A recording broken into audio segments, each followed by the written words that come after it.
Chers ponceurs, aujourd'hui nous vous présentons une Audi RS3 qui sort tout juste de l'usine. Et là, c'est Théo qui va être au volant. Je vais vous montrer un petit peu comment ça se passe.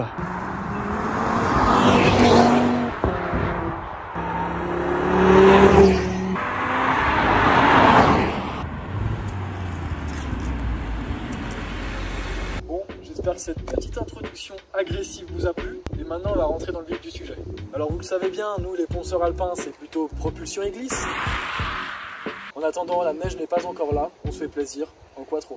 On est toujours sur un 5 cylindres, le fameux 5 cylindres du RSQ3 et de la RS3 avec 20 chevaux de plus que la version précédente. Depuis ces dernières années, comme on l'a vu également aussi dans la Z4, on a le couple instantané, également la puissance qui nous permet d'avoir ce petit gadget assez sympathique et savoir si on ponce vraiment ou pas. Alors maintenant je pense que vous l'avez compris, ce qui est important en montagne c'est pas tant la puissance mais aussi le freinage. On a un étrier rouge magnifique, 4 pistons, des freins perforés, alors j'espère que ça va répondre présent.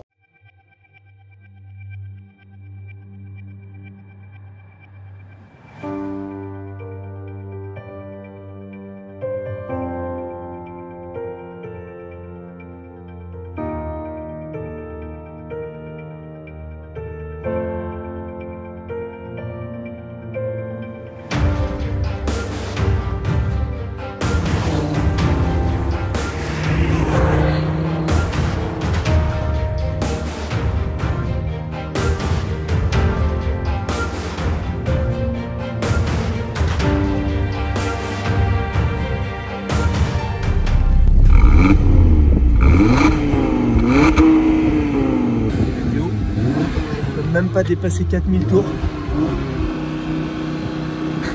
Ah ouais, donc en fait c'est vraiment une voiture de citadin. Il y a un nouveau filtre à particules qui a été rajouté et ça chante beaucoup moins que l'ancienne version.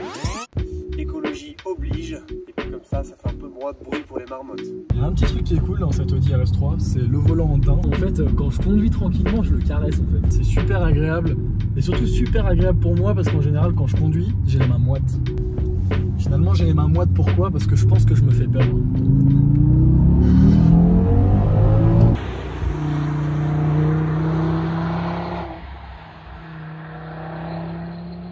Théo, on a oublié les plaques là-haut. Donc dans notre péripétie, on a oublié les plaques. Ah putain, les plaques sont là-haut quoi. Bah va falloir que tu ponces mais sévère. Hein. Allez vas-y fonce. Qu'on a dans le ventre là-dedans. Ah putain, une voiture banale, la voiture du Genevois, mais il y a 400 chevaux. Je peux vous dire que derrière je filme, c'est l'air d'être propre, mais je m'accroche à tout ce que je peux. Ouais, alors ce que je vous explique, on a enlevé les plaques pour faire la présentation du véhicule. Dans l'euphorie, on est reparti tranquillement et au final on a laissé les plaques dans l'herbe. Dehors ils disent putain, il y a 2 margoulins qui roulent. Les margoulins de la montagne. Ils ont pas de plaque. Ils traversent la montagne. C'est des fusées quoi. Bien sûr, s'il y a les forces de l'ordre qui voient cette vidéo, ce n'était pas volontaire. On a voulu bien faire hein. On a voulu bien faire. Faire une belle présentation. Et on vient de faire 10 km sans immatriculation. Alors, plutôt que monter en courant, c'est mieux d'aller poncer un petit peu avec les RS3 pour aller chercher ce qu'on a oublié là-haut. Vas-y arrête-toi, c'est là. J'espère qu'ils sont là. Wow, c'est bon. On les a. On est parti pour poncer.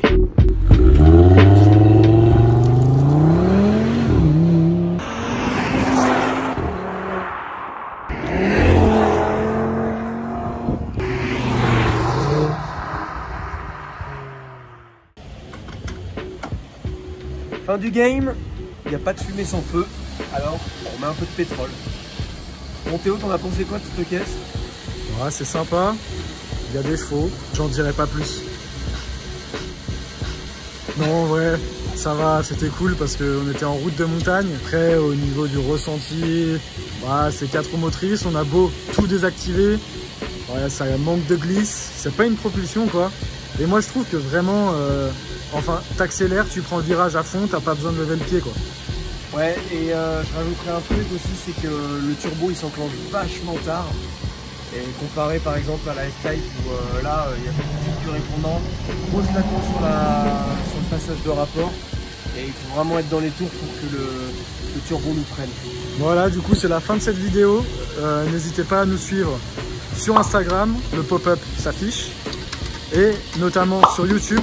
Abonnez-vous à la chaîne où Clément m'asperge d'essence.